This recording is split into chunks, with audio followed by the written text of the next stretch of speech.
Radiation సంబంధించిన tower ఇది. అసలే పిల్లలతో ఉన్నటువంటి గర్భిణీ స్త్రీలకు కానీ, పెద్దోళ్ళకి కానీ, పిల్లలకు కానీ చాలా హానికరమైన టవర్. ఎందుకంటే నాకు చెప్పింది కేబుల్ సంబంధించిన అని చెప్పి టవర్ మీ డాబ్ పైన పెట్టించుకుని మేము పైకి వెళ్తామని చెప్పారు నాతోటి. అది చెప్పి నాకు నేను బయటికి వెళ్ళి వచ్చే సమయానికి వీళ్ళకి టవర్ సంబంధించి అన్ని పెడతారు. ఇంటి పక్కనే ఉంటాం కాబట్టి రేడియేషన్ ప్రాబ్లం వల్ల ఎటువంటి హానికరమైన ఇబ్బందులు గంట వస్తాయి. దీనికి సంబంధం చెప్పిన వాళ్ళు టవర్ పెట్టేసి వెళ్ళిపోతారు. వెళ్ళిపోయిన తర్వాత ఇబ్బంది పడవలసింది ఇంట్లో ఉన్నటువంటి ప్రజలు ఇబ్బంది పడతారు. ఎవరో దూరంగా ఉండి చూసి వాళ్ళు ఎవరు ఉండరు.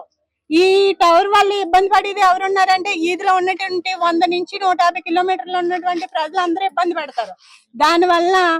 దానివల్ల మాకు ఈ టవర్ మాకు దీని మీద పెట్టడానికి వీలు లేదు. అసలు పర్మిషన్ ఇవ్వాల్సిన అవసరం లేదు. పర్మిషన్ ఇచ్చినా మేము ఈ టవర్ వేయనివ్వండి మేము అసలు. ఎందుకంటే రేడియేషన్ చిన్న పిల్లలు ఉన్నారు, మా ఇంట్లో కూడా చిన్న పిల్లలు ఉన్నారు, పక్కింట్లో ఉన్నారు, పెద్దోళ్ళు ఉన్నారు, గర్భిణీ స్త్రీలు ఉన్నారు, చుట్టుపక్కల హార్ట్ పేషెంట్లు ఉన్నారు. వీళ్ళందరూ ఇది దృష్టిని పెట్టుకుని వీళ్ళందరినీ మీరు ఈ టవర్ ని ఆపవలసిందిగా మేము రిక్వెస్ట్ చేస్తున్నాము. ఈ సెల్ టవర్స్ పెట్టడం అనేది రేడియేషన్ సంబంధించినటువంటి చాలా కీలకమైనటువంటి పరిణామాలని చోటు చేసుకుని దానివల్ల జనం అనారోగ్యాల బారిన పడడం జరుగుతుంది.